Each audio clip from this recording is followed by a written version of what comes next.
Okay, this is our first listening help file or podcast for the Baroque era.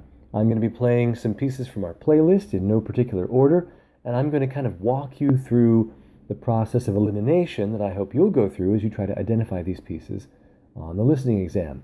What we're listening for are specific characteristics that help you narrow down your choice. So remember, we're not memorizing entire pieces and trying to tell them apart kind of on the surface.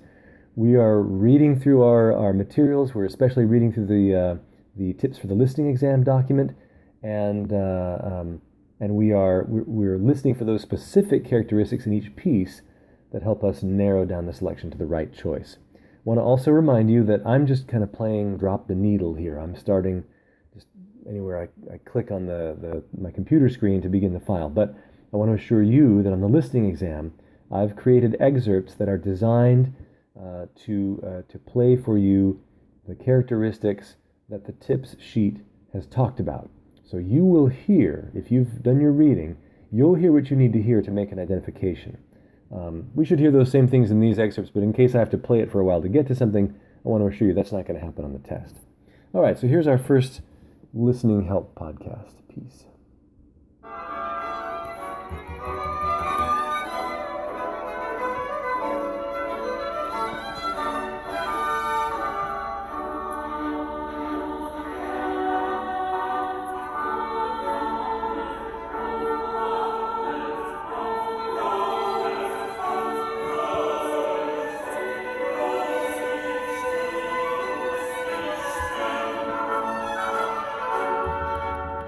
Okay, now I hope you noticed right off the bat, I'm going to pause this for a sec, that we are hearing vocal music. Now when I say vocal music in the context of this class, I mean music that includes voices. It might be entirely sung, meaning it's only singers and nothing else. It might be accompanied singing, which is a singer or singers, and some sort of instrumental accompaniment that goes along with it. When we say instrumental music, we mean that there are no voices, only instruments playing. So there's a little bit of a difference there when we say vocal versus instrumental. The vocal category is maybe a little broader in what it includes in terms of the instrumentation or the performance forces. All right, so we heard vocal music because there were people singing. Now let's listen to a little bit, and that right there is going to enable you to eliminate a number of pieces. There are genres on this test that are entirely instrumental, that can only be instrumental. Genres like the concerto, the sonata, and the suite. Those are instrumental genres. So if you hear voices, can't be a concerto, can't be a sonata, can't be a suite. Just to give you an example of some instrumental genres. So just hearing whether it's vocal or instrumental really narrows down your selection quite a bit. But now let's take it a step farther, and let's listen to what kind of singing we're hearing. Start this up again.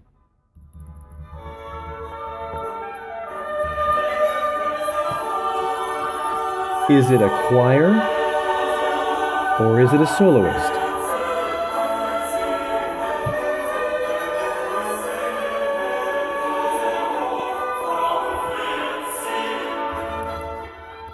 Now, I'm hoping it's pretty obvious to you that that is not a soloist. It's definitely a choir. So this is choral orchestral music, and that right there is going to help you narrow your selections down. The only pieces on this exam that have choir and orchestra are the three movements from Bach's Cantata number 140, Wachet auf. So by hearing that it was vocal and that it was choral, we've narrowed our choice down to three possible pieces. Now once you've narrowed it down to Cantata 140, and you just got to tell which movement it is, it all comes down to texture. One of the movements, movement 1, is a very dense polyphonic texture. All four vocal parts in the choir are singing a very complex polyphonic texture, and the orchestra is divided into multiple voices, which also weave in and out of this polyphonic texture. So dense, complex polyphonic texture in movement 1. Movement 4 is also polyphonic, but not nearly as complex. It's a very simple polyphony. You have essentially three voices. You've got the tenors, just one of the parts from the choir. They sing the main melody. You have the violins. They play a simple counter melody, a very beautiful and famous counter melody. And then the continuo and bass instruments play a sort of plodding, walking bass line. And that's it. So it's polyphonic, but very simple, especially when compared to movement 1. And then movement 7 is very clearly homophonic. All 4 of the choral parts move together. They move to new syllables of text and to the next pitch in their own part at the same time. So it's a homophonic texture, and the orchestral parts play the same notes as the singers. So it is definitely homophonic, clearly homophonic. So the question now before us is, we know it's one of these 3 movements. What are we hearing texture-wise? Dense polyphony, simple polyphony, or homophony?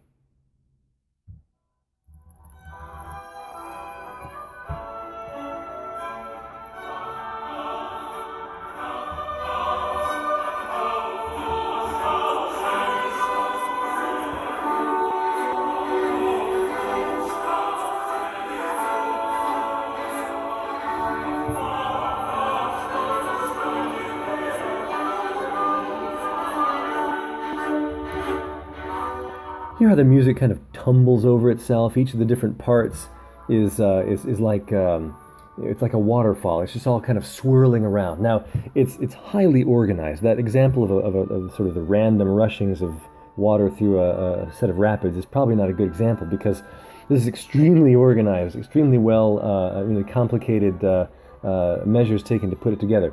But nonetheless, it can sound to our ears, especially on a first listen, like, wow, there's so much there. I'm getting confused just listening to it.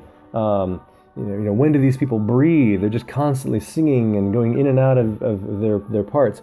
And that is the hallmark of a dense polyphonic texture. So no simple polyphony here, and definitely no homophony here. This is polyphony, high German polyphony of this late Renaissance period. This is Bach at his best. So this is movement 1. And I hope that kind of process will help you as you try to narrow this piece down, and others like it, on the listening exam.